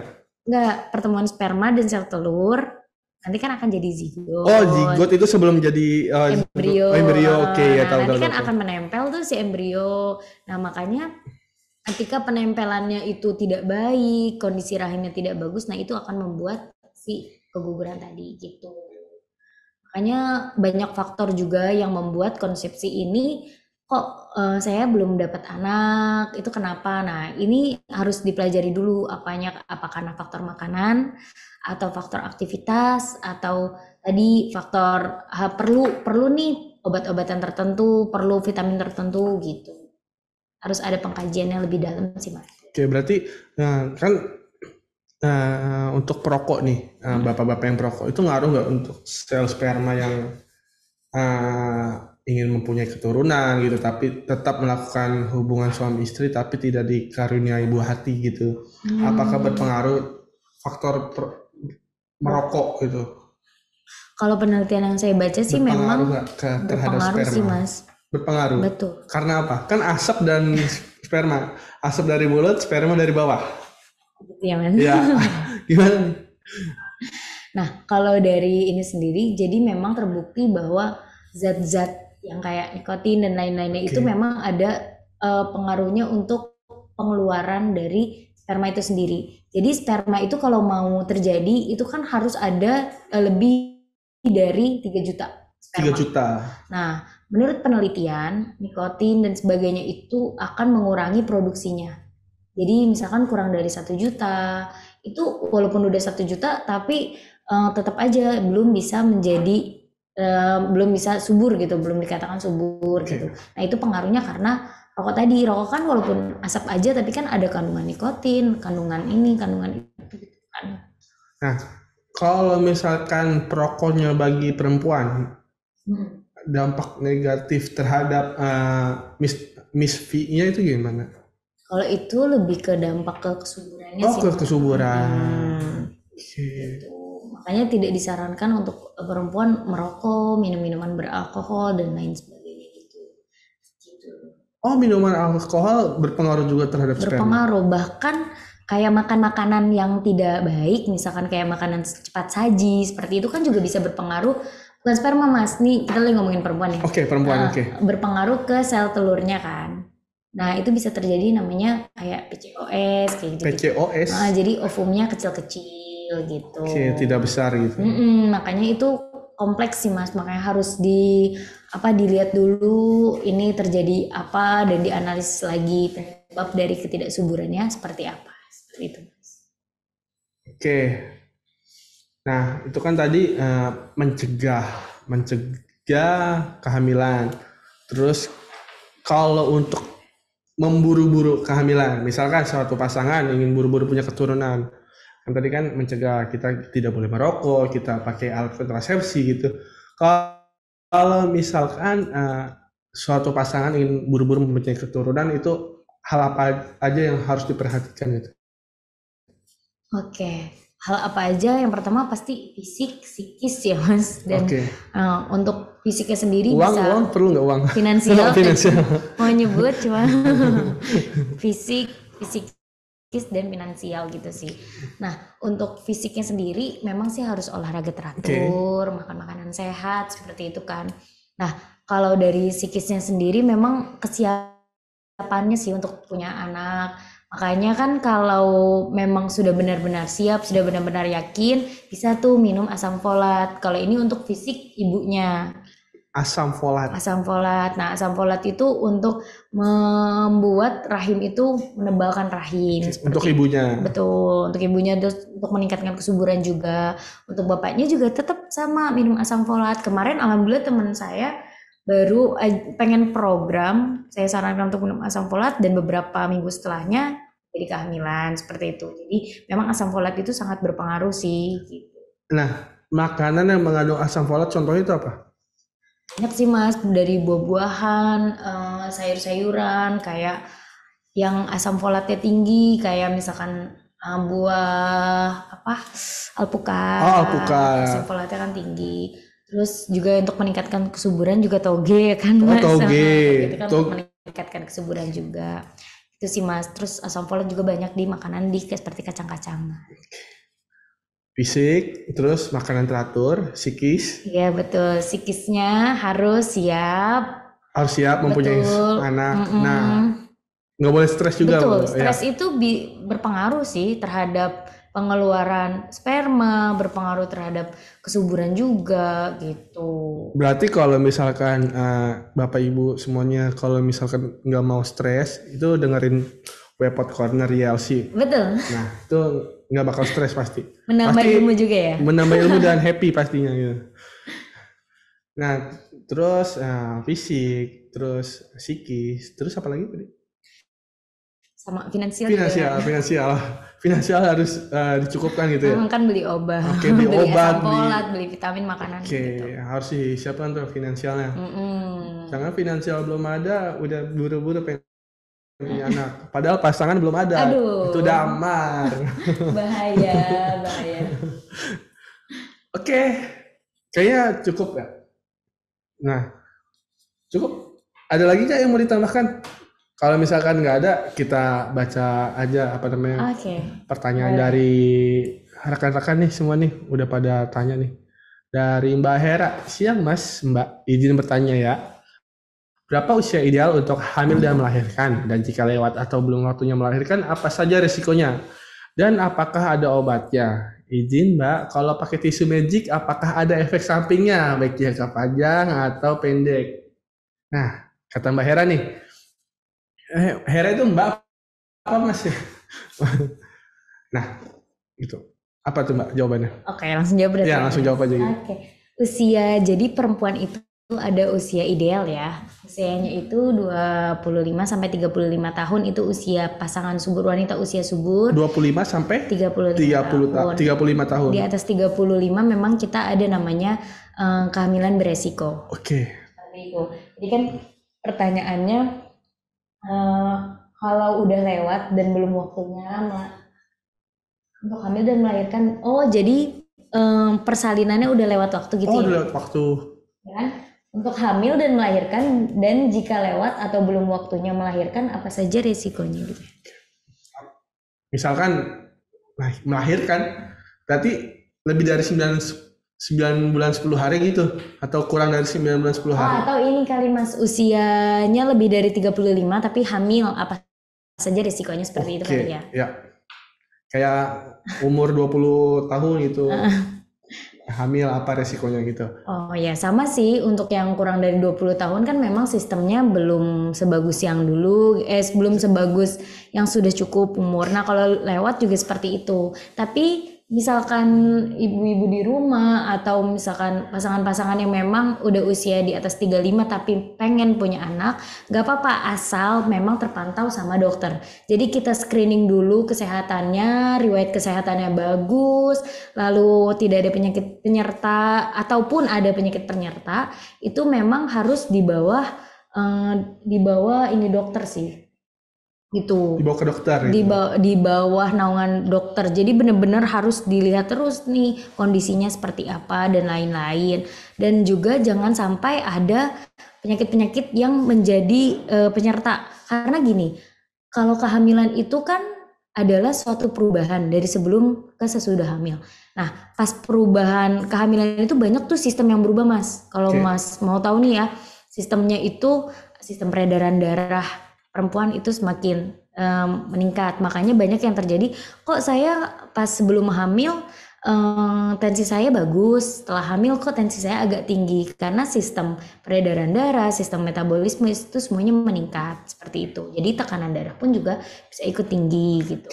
Nah terus juga banyak juga perubahan-perubahan yang lainnya. Nah yang dikhawatirkan ketika di atas usia 35 itu tubuh tuh sudah tidak bisa menyeimbangi adanya perubahan-perubahan tersebut. Ya gitu. Karena kan tidak sebaik yang di usia 25 sampai 35. Makanya tetap harus konsultasi ke dokter dan perlu pemantauan khusus dari dokter, apalagi kalau ada penyakit-penyakit penyerta gitu. Itu banyak lagi sih Mas, nanti bab-babnya kalau ada misalkan seperti penyakit paru-paru, jantung dan lain-lain itu beda-beda. Dan apakah ada obatnya, itu berarti hubungi dokter yang lebih tepat? Kalau obatnya sesuai penyakitnya. Betul. Kalau di bidan sendiri, kalau memang 35 boleh sih sebenarnya ke bidan. Tapi memang kita lihat dulu nih, ada riwayat penyakitnya, tensinya bagaimana dan lain-lain. Kalau memang tensinya tinggi di atas 140, itu khawatir terjadi namanya praeklamsi, itu pasti akan kita rujuk ke dokter. Gitu. Nah, kalau pakai tisu magic, apakah ada efek sampingnya, baik jangka panjang atau pendek? Sejauh ini sih tidak ada sih Mas. Nggak ada. Berarti krim anestesi itu nggak ada efek sampingnya? Aman-aman aja sih setahu saya. Aman. Setahu saya, tapi memang menurut beberapa penelitian memang aman. Oke. Oke, pertanyaan selanjutnya dari Mbak Utami nih dari Poliklinik PT United Tractor. Sudah punya 2 anak, udah nggak mau nambah lagi karena mau ikutin slogan BKKBN. Tapi belum berani KB nih Mbak Widya, tolong. Gimana tuh tanggapan dari Mbak Widya? Berarti selama ini belum KB. Apa gimana? Nah, selama ini Mbak Utami belum KB nih. Tergantung Mbak Utami. Kalau anaknya yang tadi kurang dari 6 bulan ini bisa dipakai amenorrhea laktasi. Kalau takut, tadi sih kalau saya lebih menyarankan yang non hormonal sih IUD. Kalau memang takut banget ya dilihat-lihat sih proses pemasangannya. Kalau menurut saya sih tidak semenyeramkan yang diceritakan orang-orang sih. Gitu. Dan memang oh iya sama kalau IUD ini kan memang kalau kan banyak yang bilang takut nanti geser terjadi kehamilan IUD-nya masih ada di dalam, nanti anaknya kena IUD dan lain-lain. Kalau kayak gitu asalkan kita pemeriksaannya betul rutin. Jadi pemeriksaannya itu pas pemasangan itu di USG. Habis itu seminggu, lalu 6 bulan, lalu 12 bulan. Asalkan pemeriksaannya rutin, maka insya Allah sih nggak akan terjadi kebobolan dan hal-hal lainnya. Dan bisa juga nih buat ibu-ibu di rumah ngecek sendiri IUD-nya. Kalau belum pemeriksaan kok ngerasa nggak enak, masukin 2 jari atau 1 jari, itu kalau benangnya memang udah di tengah, berarti posisinya aman. Oke, berarti acuannya itu Benangnya, kalau di tengah berarti aman. Kalau misalkan geser gitu berarti nggak aman gitu, IUD-nya gitu. Posisinya bakal berubah itu di Betul. dalam. Oke. Nah, pertanyaan selanjutnya ada dari Pak Sri Sadono nih. Bu Bidan, izin. Pertama harus nikah dulu ya, nggak boleh sebelum nikah takutnya susah. Nah, gimana nih? Betul banget. Mbak Widya, berarti kita harus nikah ya benar. Benar. Tapi ini kan kontrasepsi ya untuk ke general. Makanya perlu juga nih diketahui sama yang sebelum nikah agar menjadi pertimbangan juga nih kalau mau melakukan selain dosa besar, terus bisa juga terjadi kehamilan gitu. Dan tanggung jawab. Betul. Apalagi faktor yang 3 tadi tuh, fisik, kesehatan, dan finansial belum memadai gitu. Sama ini Mas, banyak kan anak muda, harus tahu juga ya buat anak-anak muda bahwa gesek-gesek di luar atau petting itu bisa terjadi juga kehamilan. Aduh. Nah, biasa tuh saya ngeliat meme tuh Mbak. Iya kan? Ada ada buaya nih, gambar buaya. Nggak apa-apa kok, sedikit aja gesek-gesek di luar. Terus buaya selanjutnya, kok masuk? Nah itulah. Ya nggak sampai masuk pun bisa terjadi kehamilan. Itu meme. Okay. Namanya splash pregnancy. Jadi splash pregnancy itu adalah kehamilan yang terjadi padahal kok nggak masuk gitu. Makanya perlu tahu juga nih anak muda gesek-gesek di luar itu dapat terjadi kehamilan karena si tadi kelenjar vagina masukin sperma yang di luar tadi ke dalam. Oh, jadi kelenjar vagina itu bisa menarik sperma. Okay. Bisa jadi saluran gitu loh. Oh, bisa jadi saluran. Betul. Nah, untuk Bagas, Damar itu nggak boleh gesek-gesek di sini. Oke, pertanyaan selanjutnya, Bu Bidan izin bertanya. Saya sekarang pakai UID aman-aman aja, tetapi pengalaman teman pakai UID bisa kebobolan hamil juga. Apakah kondom lebih aman daripada UID? Terima kasih. Apakah kondom lebih aman dari IUD? Ya tergantung juga tadi. Tapi kalau mau pakai IUD sama kondom, wah itu mantep banget. Karena kan kondom kontrasepsi barier ganda gitu. Yang memang disarankan memang kalau dari BKKBN sendiri, kalau walaupun sudah memakai kontrasepsi tetap harus memakai kondom. Karena kan dia juga untuk menghindari penyakit menular seksual kayak gitu. Lebih baik double sih. Double alat kontrasepsi. Betul. Tapi kalau memang temennya kok bisa sih kebobolan, coba cross check lagi ngeceknya udah rutin atau belum. Okay. Dan benangnya tadi udah di tengah atau belum? Belum. Betul. Dicek pakai apa? 1 jari atau 2 jari gitu. Mas Indra jadi paham betul ya. Iya, saya kan bertanya sama Mbak, jadinya saya harus paham gitu. Iya. Namanya host harus bertanya narasumber dan ilmu apa aja ya. Yang alhamdulillah dapat ilmunya Mas. Gitu. Oke, berarti jawabannya itu periksa lagi secara rutin. Oke, selanjutnya dari Mbak Siva Rahma. Bu Bidan nanya, katanya ada KB implan yang ditanam di tubuh kita, tapi kayaknya itu belum familiar. Nah, di temanku berhasil banget, boleh share. Pro kontranya kah Bu Bidan? Bisa kayak itu jadi double protection bagi yang pakai IUD, tapi khawatir kebobolan. After pemasakan IUD, biasanya banyak penolakan dari tubuh macam-macam. Kapan nih sudah red flag, ternyata kita nggak cocok pakai IUD gitu. Nah, pertama itu share tentang implan yang tadi itu, karena belum familiar untuk Mbak Siva. Oke? Oke, boleh. Jadi gini Mbak Syifa, kan mana Butuh ya? apa nih Mbak? Butuh apa? Butuh sedotan. Oh, butuh sedotan. Ada nggak sedotan? Ada nggak ya Ada sedotan? sedotan. Atau nggak kabel? Kabel 2 biji yang nggak kepake. Ini nggak apa-apa sih, Mas. Oh, itu nggak apa-apa. Oke. Kalau nggak ada. Oh, ya nggak ada kayak Mbak. Nih, ini kita anggap aja implan ya. Ini implan. Di sini ya. Ya. Ini implan. Nah, kalau implan itu ya paling segini lah. Tapi sedotannya tuh sedotan merek, sedotan air mineral. Oh, sedotan air Cuma mineral. sekecil itu sih. Oh, berarti itu kegedean ya? Itu kayak gede. Itu nggak apa-apa itu. Nggak apa-apa. Ini kegedean juga sih. Ini menakutkan. Oh, ini. Nggak apa-apa. Di antara inilah, sekecil sedotan air mineral. Ini rada kecil lah. Oke. Pokoknya gini aja deh kalau nggak. Oke, lebih mirip ini sih. Lebih mirip itu. Oh, saya nggak tahu soalnya Mbak. Nggak apa-apa, Mas. Ya kan saya lelaki Mbak. Nah, saya bukan jurusan kebidanan juga. Iya jadi benar. wajar ya nggak Nggak tahu. apa-apa, Mas. Yang penting kan sekarang sudah tahu. Saya sudah tahu IUD, saya sudah tahu Implan, IUD sudah tahu ya. implan dan suntik KB. Pil KB Oke. saya sudah tahu. Tapi nggak mungkin dong saya minum pil KB. Oke. Oke, jadi ini sedotan. Nah, nanti itu akan dilakukan penyayatan di sini. Tolong di zoom. di lengan. Nah, oke. Di zoom nih. Di lengan atas. Kedengeran nggak? Kedengaran Mbak. Kalau nggak pakai mic saya. Oke.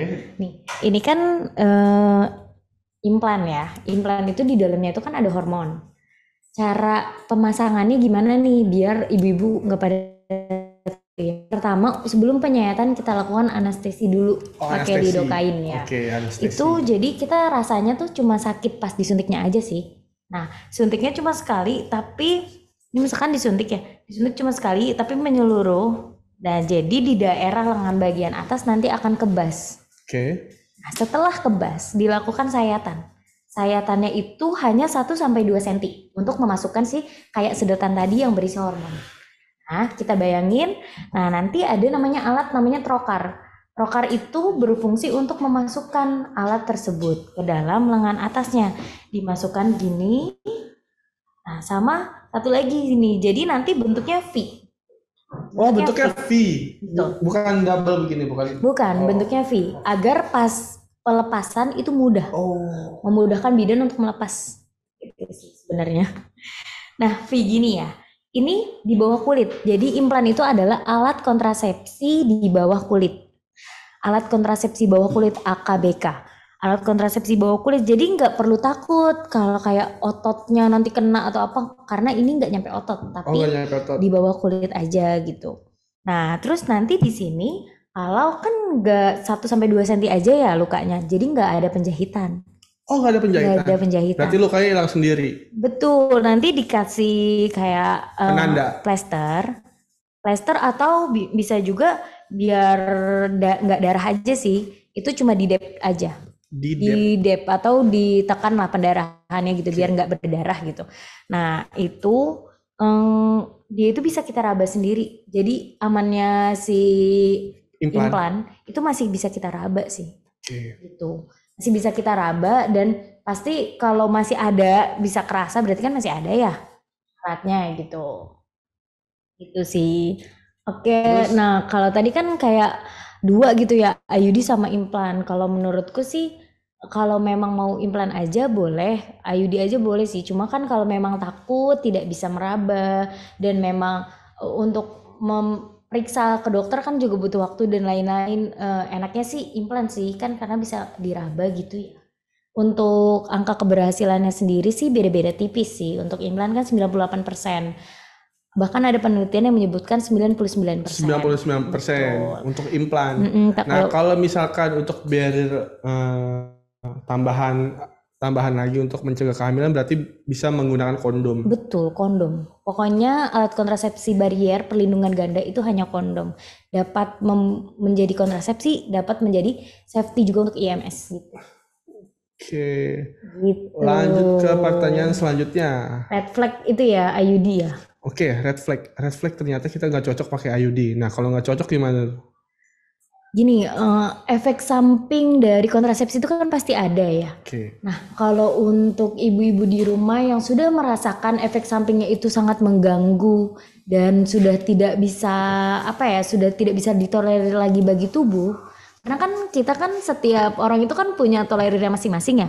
Ada yang pendarahan terus tapi tetap enak kok di badan, atau misalkan keluar darah, kan kalau efek samping IUD kan keluar darahnya lebih banyak, terus menstruasi lebih sakit seperti itu. Kalau menstruasi lebih sakitnya masih bisa ditahan dan biasa aja, ya udah nggak perlu ganti. Tapi kalau misalkan udah nggak bisa ditolerir, pendarahan terjadi terus menerus, jadi memang pemasangan IUD di 3 bulan pertama itu terjadi pendarahan terus menerus. Tapi kalau lebih dari itu dan memang nggak berhenti terus, kan bisa terjadi anemia atau kurang darah. Nah, memang itu sih harus diganti sih.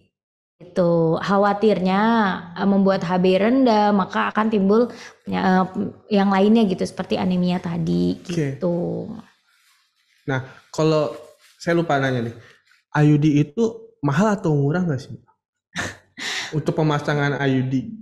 Ini kalau di dokter saya kurang tahu ya, tapi kalau di bidan, kalau IUD sendiri tergantung. Kalau di puskesmas ini gratis. Oh, gratis. Oh, bisa didapatkan di puskesmas. Betul, berarti. di puskesmas gratis. Tapi kalau di bidan praktek mandiri di BPM itu mau pesen Novati sekitar 700.000. 700.000, ternyata cukup mahal ya untuk. Betul, tapi Novati memang yang dibilang ibu-ibu ya, yang sesuai testimoni ibu-ibu itu memang lebih mengurangi sakit sih. Oke. Ketika menstruasi itu nggak terlalu sakit, pendarahannya juga nggak sebanyak pakai koperti, katanya sih seperti itu, karena kan bentuknya memang lebih kecil. Berarti tuh Mbak megang benda mahal itu dirusak tuh alat peraganya. Gak apa-apa. Oke. Gitu. Oke, pertanyaan selanjutnya. Nah, begitu ya Mbak Siva. Kalau misalkan mau apa tadi, pertanyaan sudah jawab sama Mbak Widya. Oke, selanjutnya dari Mbak Francisca Elisa gitu. Bu Bidan, izin bertanya, biasanya setelah melahirkan tidak langsung menstruasi, bahkan ada yang sampai 1 tahun setelah melahirkan belum mens. Dengan kasus seperti ini, untuk mengetahui masa subur seperti apa yang Ibu Bidan katakan, apakah KB alam bisa diterapkan dalam kasus ini? Oke. Kalau seperti ini, tadi ya KB alaminya itu kan ada bermacam-macam ya. Kalau misalkan KB alaminya tadi kayak pakai amenorelaktasi, itu memang syaratnya memang kurang dari 6 bulan. Dan belum mens. Nah, bisa saja sih sampai 1 tahun itu belum mens, bisa saja KB amenorelaktasinya masih terjadi. Karena yang tadi ya, cuma kalau mau proteksi ganda tadi pakai kondom. Nah, kalau mau pakai KB alami yang seperti tadi, harus pinter-pinter juga nih ngelihat lendir vagina gitu. Karena kalau memang masa subur pasti itu lendir vagina yang licin. Tapi kalau selama vaginanya kering, belum menstruasi, berarti kan belum menandakan kalau memang sel telurnya keluar gitu ya. Belum menandakan subur gitu. Oh, berarti yang men-trigger kasusnya Mbak Francisca ini cairan vagina yang licin gitu. Betul, perlu dilihat juga. Ketika keluar cairan vagina yang licin berarti berada di masa subur gitu. Dan kalau belum menstruasi kemungkinan besarnya memang masih belum terjadi masa subur, karena tadi prolaktinnya berarti masih menekan estrogen agar tidak terjadi masa subur. Tapi kalau mau ganda dan masih kayak pasti kan ada kekhawatiran ya. Nah, itu bisa juga pakai kondom dulu sih. Kalau KB alaminya paling tadi ngelihat si lendir cervix. Nah, mungkin jawaban dari Mbak Widya sudah membantu Francisca. Kemudian ada yang terakhir nih, ada Mbak Almira Azaria. Bu Bidan, sekarang kan lagi happening banget nih soal vasektomi. Mau tanya nih, kalau pro kontranya vasektomi untuk pria dan wanita apa aja? Nah, vasektomi itu apa sih, Mbak? Vasektomi itu atau namanya kontrasepsi mantap. Kontrasepsi Mantap, kontrasepsi. Oh, Benar. lebih mantap daripada kontrasepsi gitu. Enggak, namanya kontrasepsi mantap. Itu ada dua, ada namanya bener nih untuk pria sama wanita. Pria namanya vasektomi, wanita namanya tubektomi. Oh, tubektomi. Kenapa dinamakan vasektomi? Karena yang dipotong adalah vas deferens-nya. Vas deferens. Betul. Apa tuh? Vas deferens adalah saluran yang menyalurkan dari skrotum atau tempat pembuatan sperma, buah zakar. Oh, buah zakar ya, zakar, testis, buah zakar itu kan tempat produksinya di situ. Iya. Yang nyalurin namanya vas deferens ke Oh penis. iya, vas deferens saluran Betul. perkencingan. Saya tahu itu. Beda lagi kalau perkencingan Iya, kan saya uret. tahu. Iya, gitu. Pokoknya gitulah. Tahu nggak? Saya aja SMA nggak pernah belajar biologi, tapi saya Wih, masih keren hafal. Mas Indra. Iya. Nah, untuk mengangkut sperma dari si saluran itu di tadi vas deferens Vas tadi, deferens, betul. oke, salurannya. Nah, kalau tubektomi, tubektomi itu adalah pemutusan tuba falopi. Tuba falopi. Antara bisa diikat, bisa diputus, bisa disayat, bisa juga kayak pakai klem, itu kayak besi panas gitu nanti diklem gitulah pokoknya. Ada prosedurnya. Itu namanya tubektomi. Berarti pembatasan saluran tuba fallopi. Betul. Jadi tuba fallopinya terputus agar sperma nggak masuk ke ovum. Okay. Betul. Ovum atau ovarium. Ovarium sama ovum apa bedanya? Kan kalau ovarium tempatnya, kalau ovum si sel telurnya. Oke, saya lupa itu, Mbak. Gak apa-apa. Mohon maaf ya. Nah gitu. Nah terus lagi hype banget nih pro kontra gitu ya. Pro kontra ya. Sebenarnya kenapa lagi hype banget, memang pemerintah menyarankan untuk agar si pria ikut ber-KB ya. Caranya memang vasektomi. Nah tapi vasektomi itu memang dibutuhkan komitmen yang sangat besar, karena kan memang sulit ya untuk dikembalikan. Karena kan kontrasepsi mantap, kontrasepsi yang sudah nggak bisa dikembalikan lagi gitu. Ya memang kalau untuk ininya sendiri, kalau dari sudut pandang agama gitu ya, itu kan juga memang beberapa kalau di Islam sendiri beberapa ulama juga ada yang tidak memperbolehkan, gitu kan, masih pro dan kontra lah. Nah tapi sekarang ini dokter-dokter secara medis itu sudah menekankan bahwa si vasektomi ini juga bisa dikembalikan, namanya vasovasotomi. Vasovasotomi itu adalah pengembalian si vas deferens yang sudah diputus, jadi disambung kembali.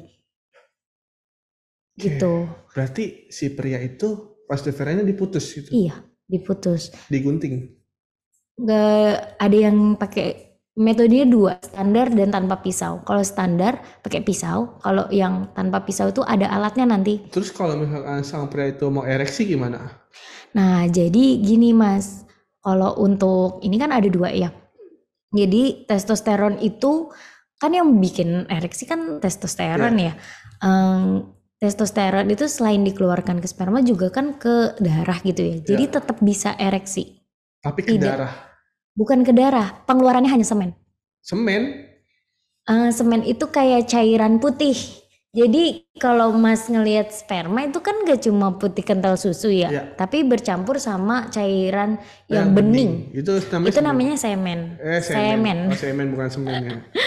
Semen. Nah semen itu nanti memang akan tetap keluar, tetap terjadi kepuasan seksual, dan memang tidak berpengaruh terhadap ereksi, terhadap gitu-gitu enggak sih Mas, tapi memang tidak keluar aja spermanya. Gitu. Kan kalau kita lihat secara fisiologi, secara ini kan memang ereksi itu kan dari jantung yang berdegup lebih kencang, lalu ada pemusatan darah di bagian penis akhirnya membesar seperti itu kan. Nah itu sih. Nah tapi kalau misalkan orang pakai obat kuat kan itu jantung malah nambah berdebar itu. Nah tapi kenapa itu bisa nambah kuat gitu, nambah tahan lama lah? Kan kalau obat kuat itu kan memacu jantung agar memompa lebih kencang. Nah dan dia akan membawa si darah itu ke penis, Ya. makanya akan mempelebar pembuluh darah di penis, makanya kan akan lebih lama gitu Mas. Ya. Gitu. Oh, lebih lama. Lebih lama dia ereksinya Oh, lebih gitu. lebih Jadi besar. bukan si jantung denyut kenceng lama-lama lemes gitu, enggak sih Enggak, Mas. oke. Gitu. Oke. Mungkin itu dari pertanyaan terakhir dari Mbak Almira mungkin ya. Nah, kemudian udah yang terakhir kan? Udah. Oke. Untuk Bapak Ibu yang hadir dan sudah bertanya dalam podcast ini bisa mention kami di Instagram dan dapatkan hadiahnya. Bagi satu pertanyaan yang terbaik dari YLC, jangan lupa ikuti syarat ketentuan pada program Gameboy di Instagram @ylcofficial. Karena nanti hadiah akan diberikan secara on the spot. Caranya yuk posting foto atau video keseruan kalian di Instastory ketika mengikuti podcast kali ini. Oke, kepada seluruh peserta, diharapkan untuk mengisi form feedback dengan melakukan scan QR yang tertera pada layar atau klik pada link yang telah dikirimkan pada panitia pada kolom chat. Saya kasih waktu 1 menit untuk mengisi feedback sambil chit-chat. Chit-chat apa Mbak? Kita ngomongin apa? Kita kan udah ngomong selama 1 jam lebih nih. Mungkin Bapak Ibu yang hadir bisa ngirim form feedback dengan melakukan scan QR yang tertera pada layar. Scannya di saya nggak kelihatan di sini.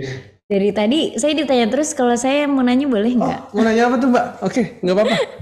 Kan dari tadi Mas sudah mendengarkan ya paparan alat kontrasepsi. Nah kalau dari Mas sendiri rencananya mau pakai apa tuh? Oh, saya rencananya tuh ngikutin syariah Islam aja gitu. Gimana tuh? Yang menyusui sampai 2 tahun, sampai anak umur 2 tahun. Gitu. Itu ngikutin syariat Islam aja. Pakai KB amenorrhea tratasi ya, tadi. itu. Oke. Itu. Gandanya? Gandanya itu nggak ada, paling keluar di luar.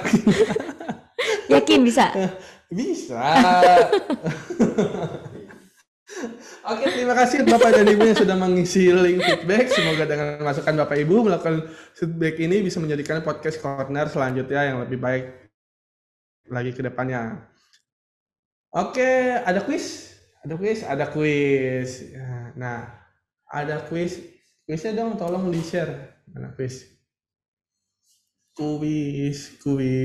Ayo kuis. Nah, ini ada link kuis di kolom chat. Ada nggak di kolom chat kuis ya? Oh, nah. Ada kuis. Join myquiz.com dengan kodenya 512454. Ayo kita join dan dapatkan hadiahnya. Ada berapa yang join? Baru 0 nih yang join nih. Buru join. Saya mau join juga dah buat kuis. Boleh nggak? Biar dapat hadiah double gitu. Mana linknya? My quiz.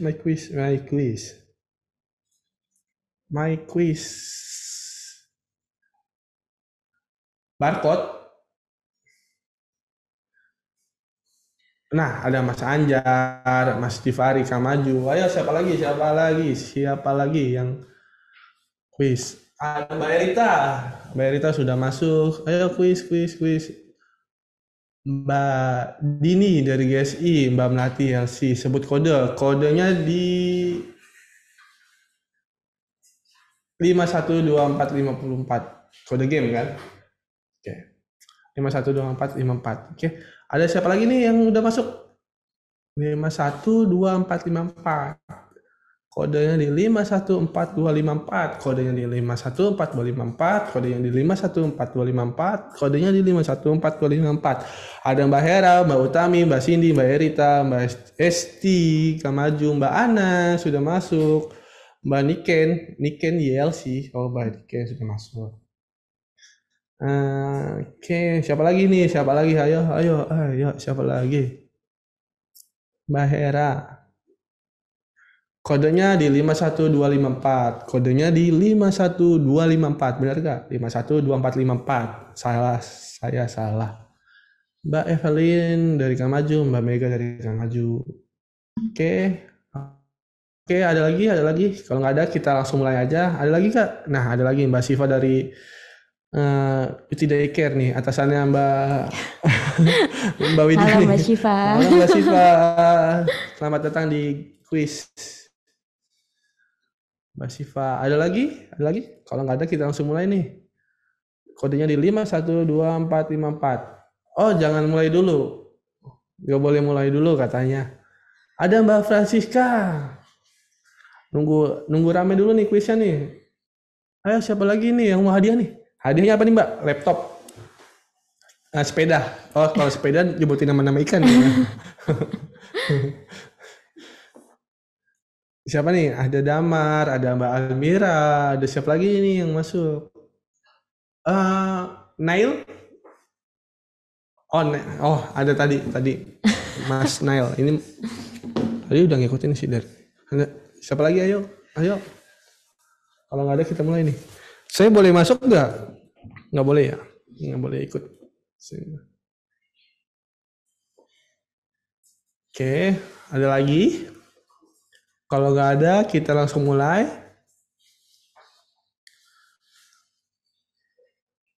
Oke. Satu lagi. Ayo, satu lagi. Kita tunggu 1 menit. 1 menit, bukan satu lagi. Ayo, 1 menit, kita tunggu 1 menit lagi untuk kita mulai gamesnya. Pukul 15.47 ya. Kita mulai. Oke, 15.47. Kayaknya nggak ada lagi nih Mbak. Langsung mulai aja kali. Oke, ada lagi? Siapa lagi nih yang masuk? Mbak Widya mau ikut kuis? Boleh. Ntar yang bawain acara siapa Mbak? Nggak ada yang nemenin saya nanti di sini. Pada ikut kuis semua soalnya.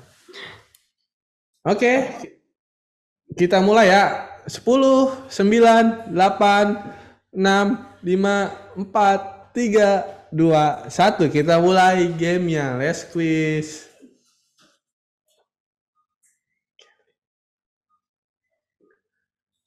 Tadi kenapa saya ngomong 8? 6 ya?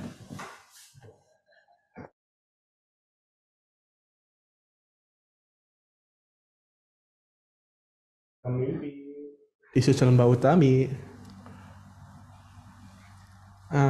Kemudian nomor 3, Mbak Mega Kamaju memimpin.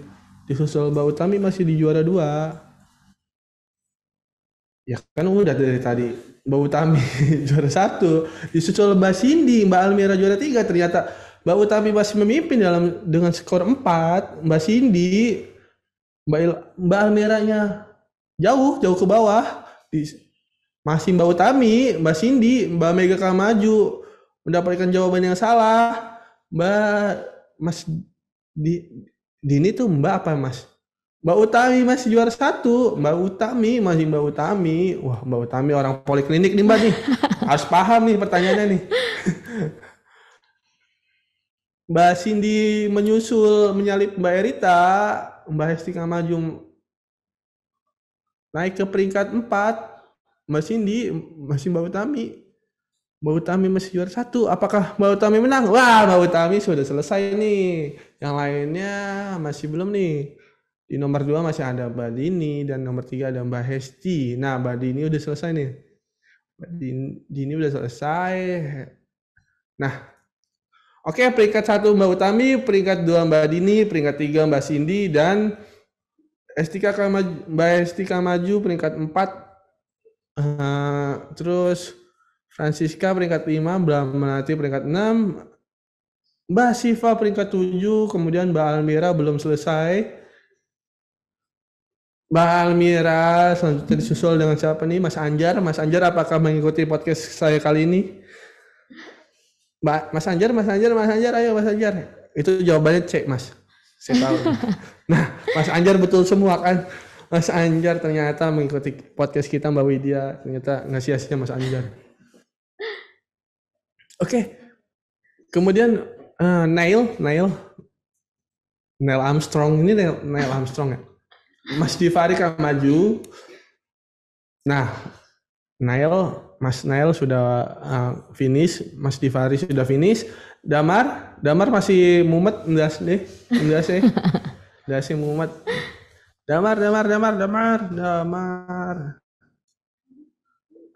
Nah, Damar. Coba kita lihat paling bawah, udah semua belum? Udah semua.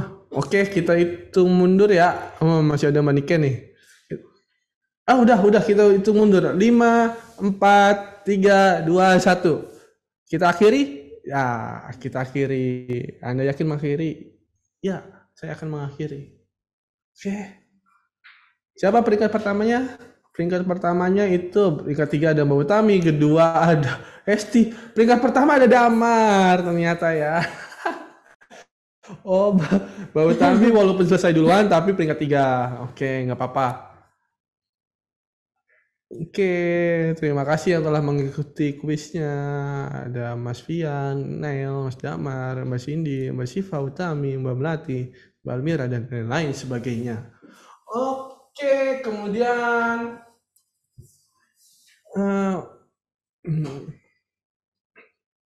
sebelum mengakhiri, alangkah baiknya kita wanasari dulu gitu, berfoto sama Bapak Ibu dan hadirin dan audiens segala. Untuk itu, bolehkah saya meminta para audiens untuk menyalakan on cam kamera? Ayo, bolehkah? Nah, ada Mbak Utami di situ, Mbak Utami dan Dipoli ya, Mbak Melati, ada Mbak Siva. Halo Mbak Siva. Ada Mas Anjar. Ada Mbak Francisca juga, anaknya di daycare. Halo Mbak. Oh, Mbak Francisca ada. Halo, Media. Ada Mbak Erita. Oma Fatih. Mbak Sindria. Terus kemudian siapa lagi yang belum open cam? Tolong open cam, Mas Umar. Nah, Mas Arya. Ada lagi? Ada lagi Mas Anjar tadi open cam. Sekarang malu-malu Mas Anjar.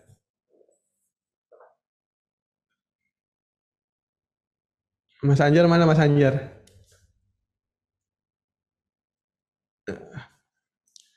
Sandi Hari Saputra ini Mas Andi bukan Mas Andi. Mas Andi boleh open cam? Oke. Mas Anjar. Nah, Mas Anjar ini betul semua tadi nih. Ngedengerin kita nih kayaknya nih. Oke. Ada lagi? Kalau nggak ada kita foto. Oke, kita foto. Kita foto ya. 1, 2, 3 foto. Nah,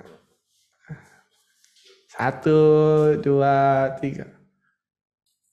Oke, terima kasih. Dan saya mengingatkan kembali untuk juara 1, 2, 3 itu Mas Damar, tadi Mbak Utami, dan siapa juara keduanya? Estika. Nah, untuk melakukan absensi gitu. Oke, kalau nggak ada, saya selaku host beserta panitia bertugas pamit undur diri dan sampai jumpa pada Webpod Corner ILC yang selanjutnya. Terima kasih Mbak Widya telah menemani saya untuk Webpod Corner kali ini. Kurang lebihnya mohon maaf. Wassalamualaikum warahmatullahi wabarakatuh. Waalaikumsalam warahmatullahi wabarakatuh.